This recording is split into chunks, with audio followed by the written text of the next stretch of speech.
Hi folks, this is Scott with the Movie Reviewers 100, also known as CineRam. I'm sitting on a train right now, waiting to travel out to the suburbs to meet my brother, who's come to town and is going to be visiting for the next few days. We're going to be seeing Mission Impossible Ghost Protocol at the IMAX Theater at Navy Pier, which is exciting, along with that Dark Knight Rises preview.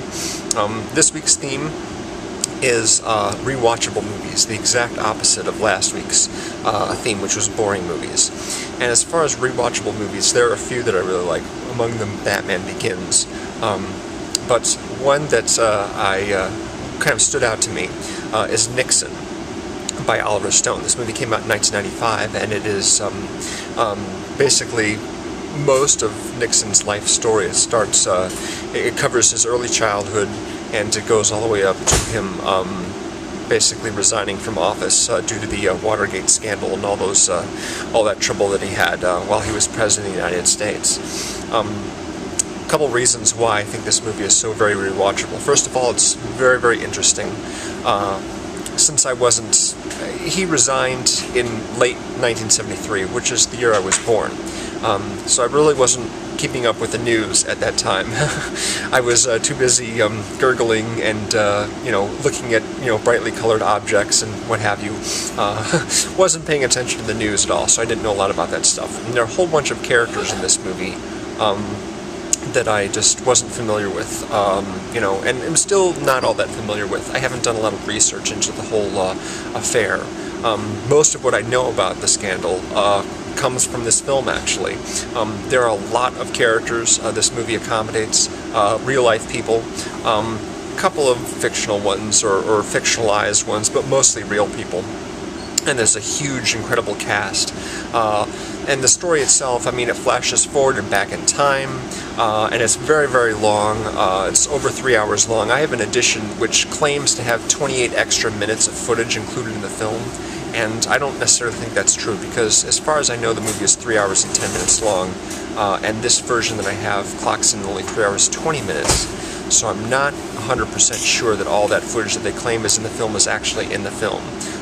There is a deleted scene involving Sam Waterston as the head of the CIA who meets with Nixon. That scene was cut from the original version of the movie, so that's been included in the film, but aside from that, maybe it's just deleted scenes. Anyway, as I said, very long, very complicated, a lot of characters, covers a lot of ground.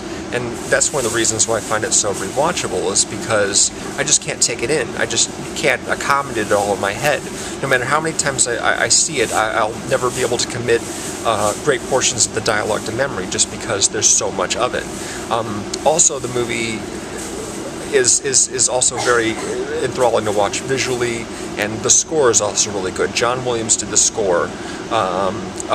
He's of course well known for doing the Star Wars and Superman and Indiana Jones themes and what have you. He did 3 scores for Oliver Stone. The first was for Born on the 4th of July in 1989, JFK in 1991, and then this film. And this is one of my favorite scores by him. It's a terrific score. I own the CD. Really like it a lot. The cast is really great, but all in all, it's just something that's so big and long and complicated and, interesting that I could watch it over and over again and never get tired of it. In fact, there was a period of time around, say, 96 or 97 or so, after the movie came out in video, I would watch the movie for like half an hour, 45 minutes of it, and then shut it off, and then pick it up again the next day or maybe later that day. And I would just keep watching it over and over. And as soon as it was over, as soon as I had come to the end of the movie, I would start it over from the beginning immediately.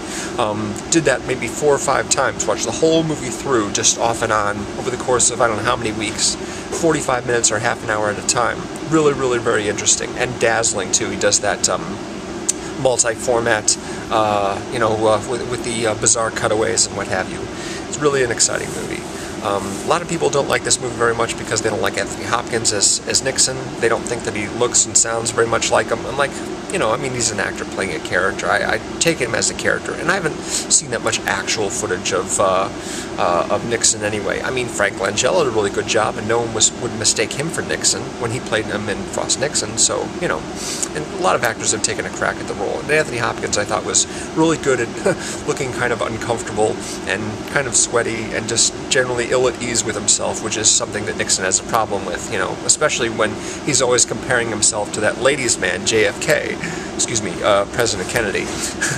Joan Allen's like, no, you're not Kennedy, so stop comparing yourself to him. Joan Allen plays Pat Nixon, and Joan Allen is fantastic in this movie. I mean, a lot of actors are really good. Bob Hoskins plays J. Edgar Hoover. He's really good, especially when you compare him alongside Leonardo DiCaprio. Bob Hoskins totally rules Leonardo DiCaprio in this movie. He's great. But yes, Pat Nixon, Richard Nixon's wife, is played by Joan Allen. She's terrific. And a lot of the acting is really, really good. There are tons and tons of great character actors in this movie. You know, some of them just pop in for a short while. The Chief from Grey's Anatomy, he's in it. James Pickens Jr. is in one scene. Michael Chiklis is in one scene. Yeah, and there's whole sections of the movie that are really dazzling visually as far as the, you know, again, the multiple formats and what have you. All in all, it's a really enthralling viewing experience, just visually and sonically, and yeah, just an interesting movie. So yeah, I've seen that movie many times, over and over again. So that's my review.